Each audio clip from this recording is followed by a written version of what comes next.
How are we doing today? I just wanted to share something that I've realized I've kind of forgotten to point out all this time, and I've never heard anybody else point it out. And it's not a challenge to everybody, but it's a challenge to myself. When you see any pictures of what we believe is the ice wall, or what is absolutely the ice wall,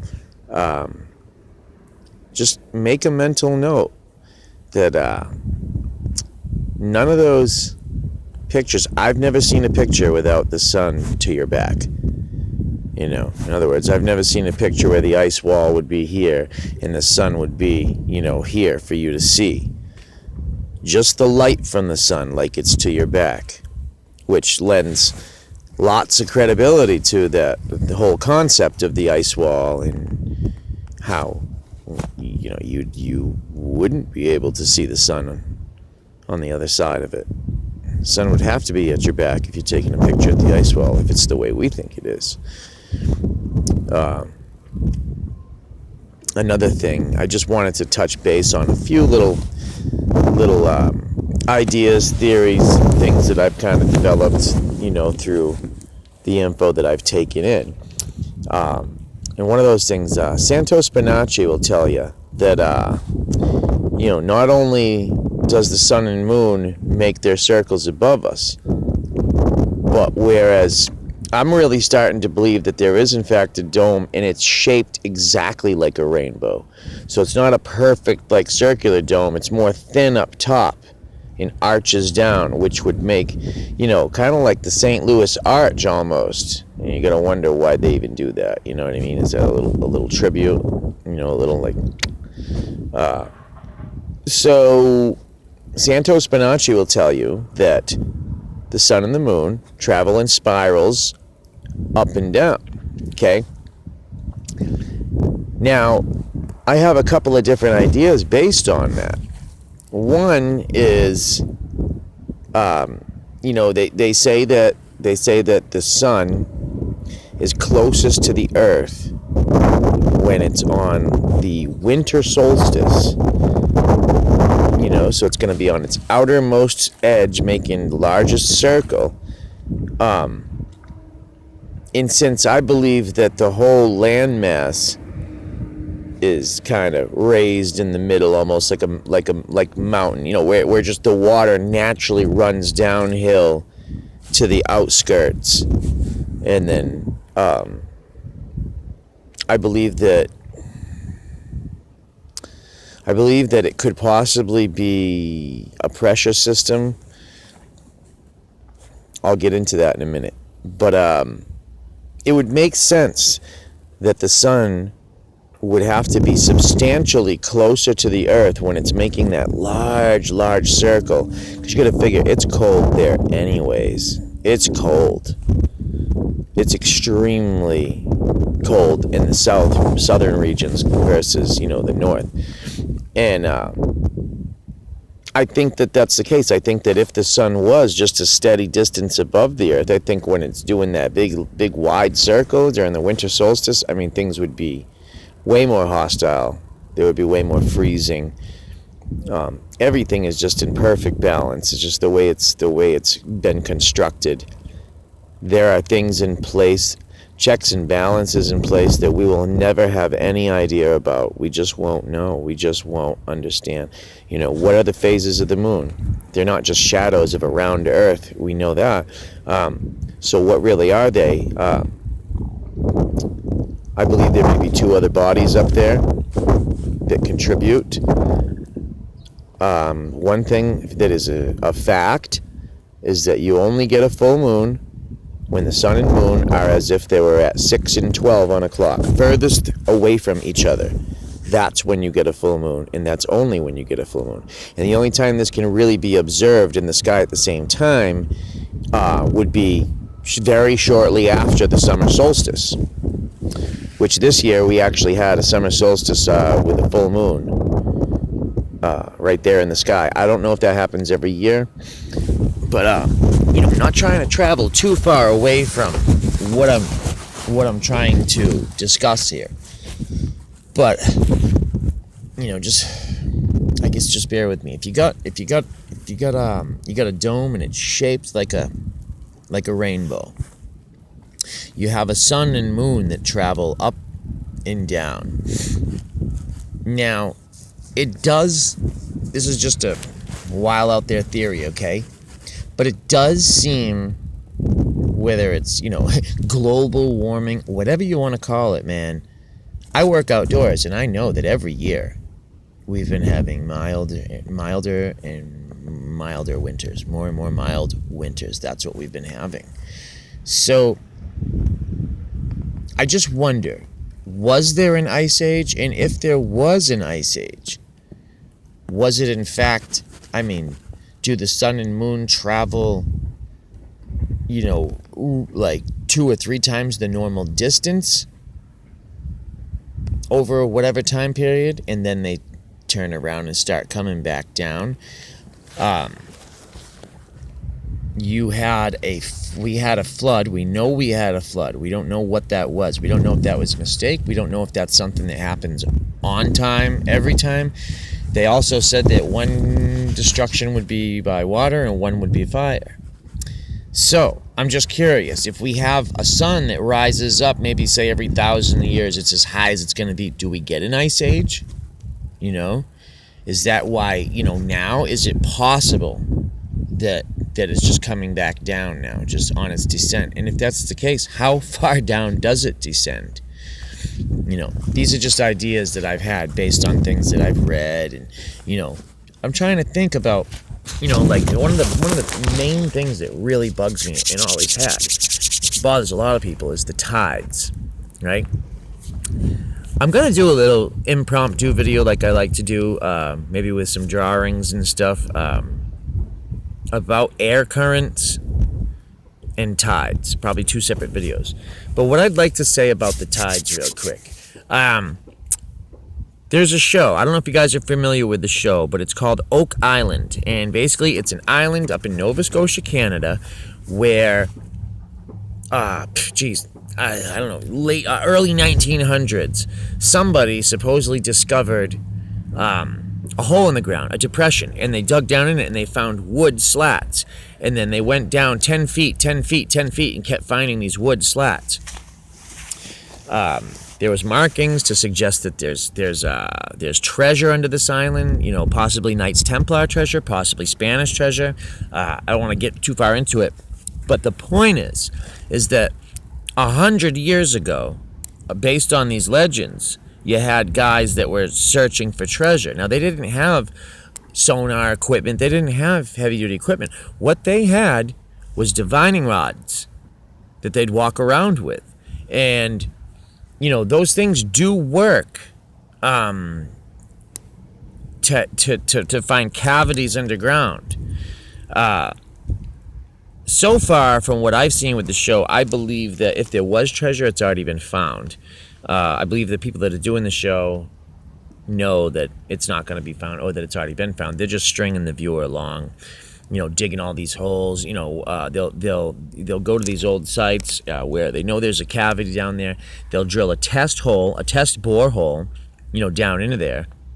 Then they put little cameras in, and they always seem to see something, so they wind up with this big excavation project where they dig, like a 24 or a 34-inch hole or whatever down with pylons, and, make it safe so they can put people down in there. So far, natural cavities, and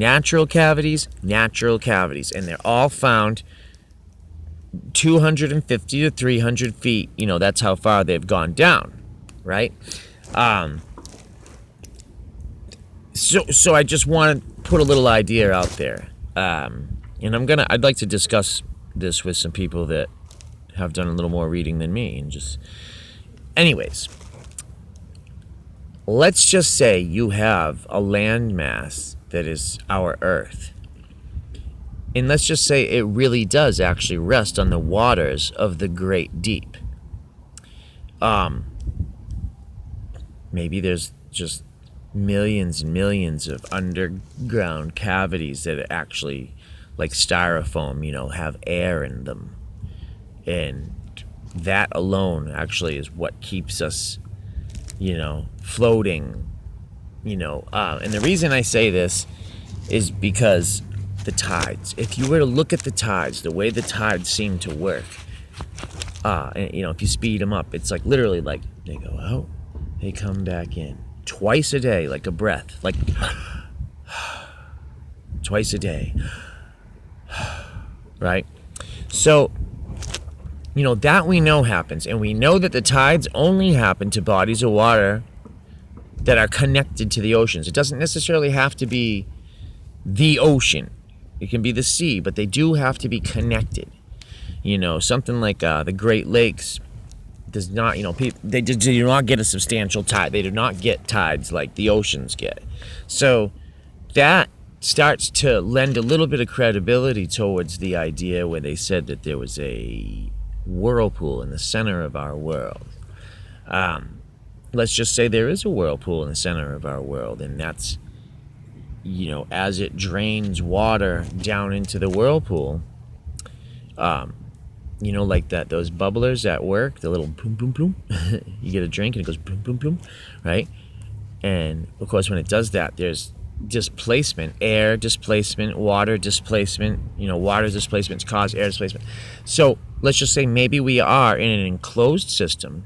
We know that all the fresh water does seem to run down in towards the outs, right? Suggesting that all the highest peaks and all the highest land is towards the middle of the landmass.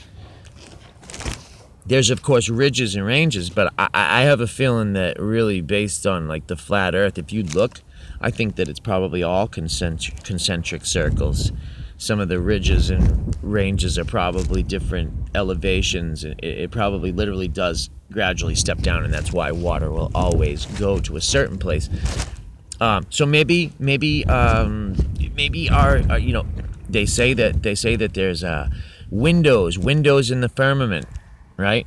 There's a lot of things that I can kind of tie into this, like they dug this supposed research center that is it's a telescope. It's a high power telescope, but it's 250 feet down into the ice in Antarctica, mind you, right? And it reads neutrino beams from space. It reads gamma rays, bullshit, stuff that we know is bullshit, doesn't exist. Okay, so they do have a hole 250 feet down.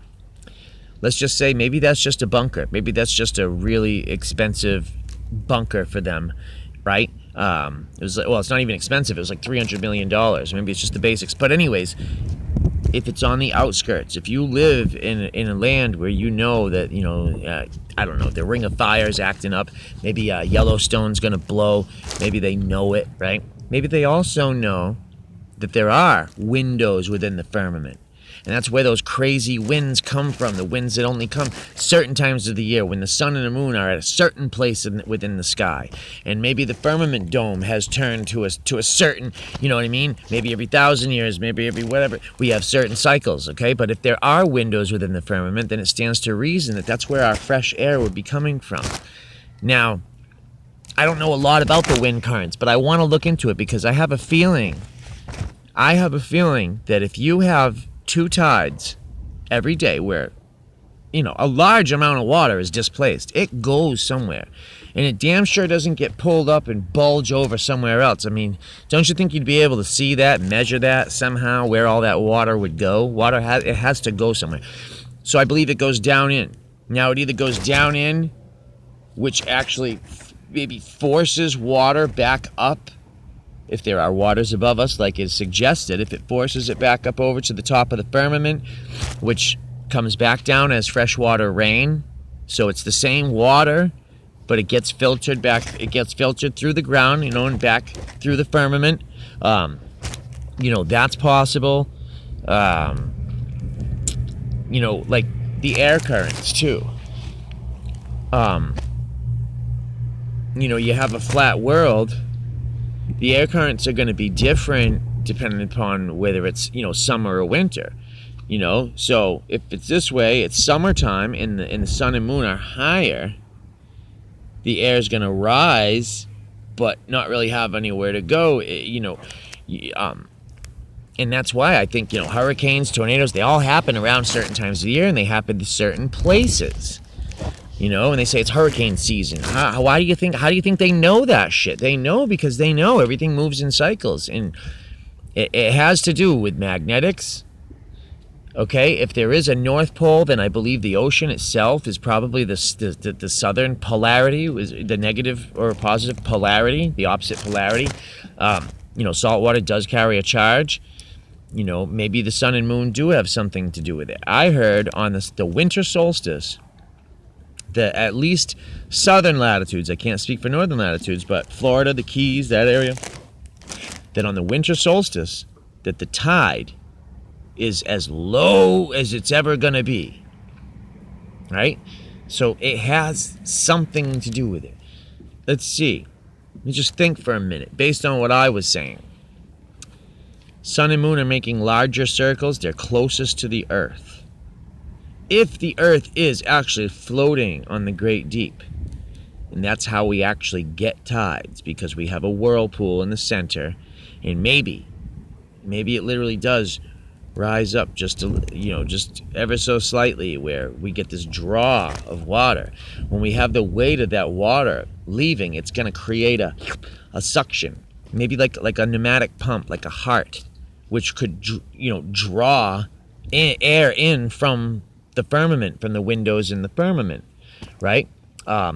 So if Yellowstone's going to blow, or the Ring of Fire is going to get real hectic between 2017 and 2022, maybe it would make sense that you actually did have an underground base way on the outskirts, probably pretty stable land, and maybe that the fresh air, because there's going to be so much ash and everything in the air, that your only chance of survival will be to breathe that fresh air that comes in through the windows of the firmament.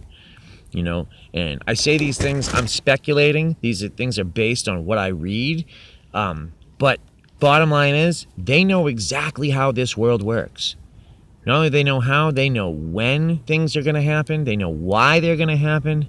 So it stands to reason that they know the best places to go. And what better places than a treaty where you can shoot me if I even fucking go there for asylum, for safety.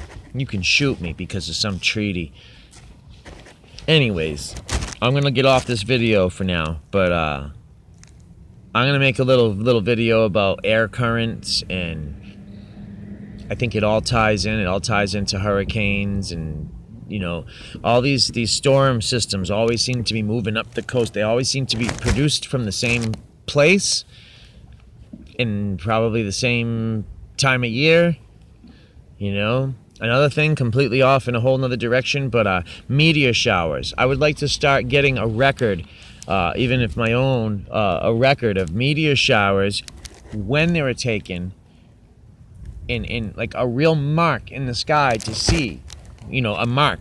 Put the thing on the ground and see when and where and at what time certain, meteors light up during this meteor shower, and see if the next year or the next time it comes, because they can predict those, they know exactly when those meteor showers are coming.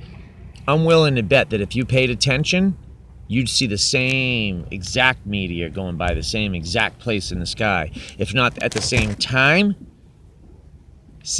relevant to each other, when the one strikes, when the next one would strike. Almost willing to guarantee it, because I believe that the firmament dome possibly is made up of two pieces. And when you see these things light up, they're actually scrapes in the dome, places that are going to scrape together every time at that certain time. But anyways, I'm all over the place with it. My mind's firing on lots of cylinders today, and I wanted to get some of these ideas out, because we do want to know, what and how. I want to know what and how. I'm, very interested in how things work, how things tick. And, this flat earth research project has just been like a lifesaver for me, because it keeps my mind occupied. Besides writing the music and playing the songs, this keeps my mind occupied on things that I know are, constructive. Peace to all. Everybody have a good day.